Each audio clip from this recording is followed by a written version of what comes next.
Hello, one and all. Thank you for joining me today for another lesson on lore from the world of Aetheris. I've had some free time recently to really start wondering what to look into now with Endwalker having wrapped up, and with the arrival of a couple new jobs waiting for us in Dawn Trail, I started to get into studying up more and more of some of the older jobs.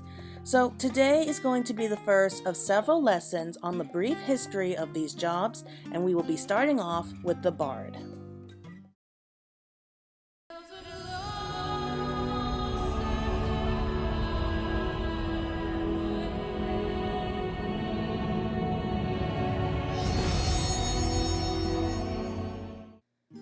First off, let's start by simply asking the question, what is a bard?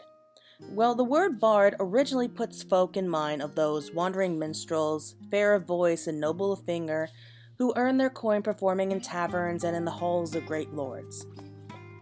Few know, however, that bards in fact trace their origins back to the bowmen of Eld, who sang in the heat of battle to fortify the spirits of their companions. As for the brief history of the bard, 500 years ago, in the time when the city-states engaged in one another in bloody conflict, Gridania hunters were often forced to take up their bows to defend their nation from outside invaders. These reluctant archers would strum their bowstrings and sing songs for their comrades, and it was from these encouraging, aching tunes that the inspiring melodies of the bard were born. Their uplifting notes stirred the spirits, lending their fellow soldiers a tangible strength that could turn the tide of battle.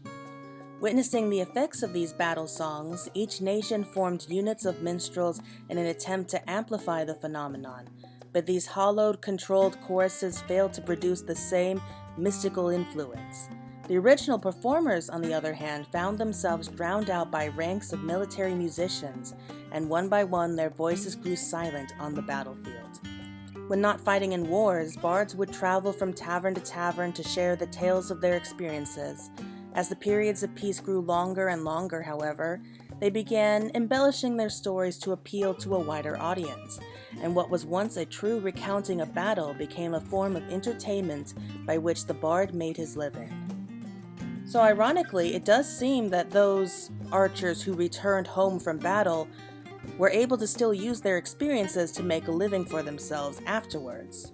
And it seems that these embellished and over-exaggerated stories are what led to the common knowledge that bards are merely minstrels who perform in taverns. But as we all know by now, that is far from the case. So what is the best equipment needed to bring out the best of the bard? They, of course, are armed with bows and arrows, but their armor consists mostly of leather or light armor instead of opting for speed and freedom of movement over defense. This is shown with their most iconic looks. As for the bows themselves, the best example would probably be the Artemis bow, where a harp is actually built to be a part of the bow itself. While it may seem large and cumbersome and probably very heavy, those who have already mastered archery are more than able to wield such a masterful piece of weaponry. But having the harp actually incorporated with the bow itself makes a lot of sense. For a bard, their music is just an extension of their arsenal of weapons, and to save themselves from carrying around multiple weapons and instruments, simply by having them together, you have a dangerous combination. As of right now, there are many such bows that are built in a very similar style, so that a bard may never fear being without either instrument nor weapon at any time. Keen ears even claim that every time that an arrow flies from one of these weapons, they sing a true pure note as it charts its course. Now, I will refrain from speaking too much about the job quests if you haven't played through them yet, but I will also give you a brief description to some of the key characters who are noted figures in helping us through the journey. The first of which is Jantel Frontum. Once the captain of the God's Quiver, this roaming bard earned the name God's Bow for his almost preternatural skill in archery. It was several decades ago during an expedition to hunt down Ixali that Jantel contradicted a direct order and snuck into enemy territory alone. While he was absent, however, his squad was attacked and slaughtered to the last. The gifted bowman spent the days following the ambush, racked by guilt, the mounting regrets eventually driving him away from the god's quiver and into a life of aimless wandering. He returned to the Twelves Wood many years later, claiming to have embraced the calling of a simple minstrel. And it is through his rebirth as a bard that the secrets of forgotten battle songs have returned to the land. Next up, we have Gelot Veldonet, a bard native to Gridania who spent his youth learning the bow in the hunter's trade. Like many a young archer before him, Gelot aspired to join the god's quiver. Upon realizing his heart's desire, however, he found that strict rules and traditions of the organization were at odds with his carefree upbringing. Thus it was that he earned a reputation as the recruit with commendable skill but lamentable discipline. Seemingly fated to languish in the lower ranks of the god's quiver, he one day chanced to meet the roaming minstrel Jantel. The romance of the old battle songs captured Gelot's imagination, and it was not long before the young Elizin had embraced the world of the bard. To put it simply, the bard is a disciple of war and stronger version of the archer class after you obtain the soul crystal, the soul of the bard. While bard doesn't possess nearly as much damage-dealing potential as machinists or dancers, bards do have the advantage with rapid-fire abilities and their damage over time. If used the right way, they can use songs to extend their abilities, granting additional effects, as well as refresh and maintain constant damage over time. In other words, it's not a job that you can just fire random arrows and hope for the best. It's all about knowing which order to use these songs and which combinations would be best suited for the situation at hand. As for the battle songs themselves, the battle songs that the bards are known for aren't just some random songs sung about in the heat of the moment.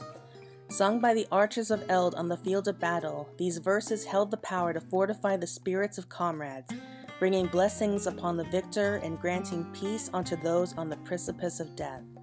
But as the presence of bards faded, so too did the prevalence of battle songs, and now it is only the musically inclined Mughals who remember every melody and measure.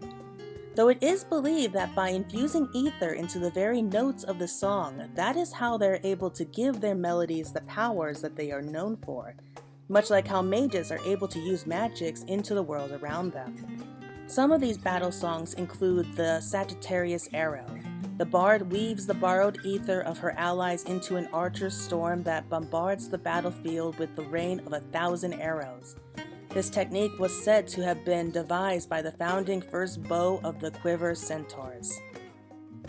We also have the Mage's Ballad, a battle song that celebrates the courageous deeds of Paja of Eld.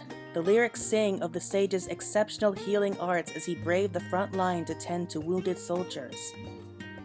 The Army's Paean. This battle song praises the valor of Jocelyn, one of Gridania's greatest war heroes. Jocelyn left her mark on history as the first captain of the Wood Whalers. And then there's the Wanderer's Minute, an ode to Oscan, the god of travelers, depicting the wanderer as a carefree ranger wielding a bow of yew and possessed of exceptional skill. This meandering tune is sung with great joy and gusto in the heat of battle. Some even speak of another ballad, known as the Ballad of Oblivion, where its existence is hinted at in ancient tomes and Mughal tales, a legendary bard song said to hold the power to bring battles to a decisive end. But I shall leave that one up to you to discover for yourselves. As for the journey to becoming a bard, it can be a trying time for those without the discipline and resolve to see it through. For before one can even think of enhancing their abilities with song, they must first master the art of archery. For many, this journey begins at the Archers Guild in Gridania, spending long hours perfecting their aim while also learning to bow the bow itself.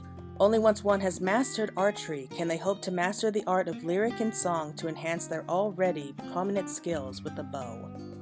Well, I think that's going to be it for class right now. That's all that we know about a brief introduction to the art of the bard. There is, of course, a lot more to it, and it is a tricky class to be able to master, but I do hope that you enjoy paying attention in class and that you're going to be looking forward to the next lesson. As to which job I will be talking about next, that's for me to know and hopefully you to find out. If you do have a specific job that you want to see as soon as possible, just leave a comment down below and I'll get to that as soon as I can. But until next time, everyone, thank you for joining me and class dismissed.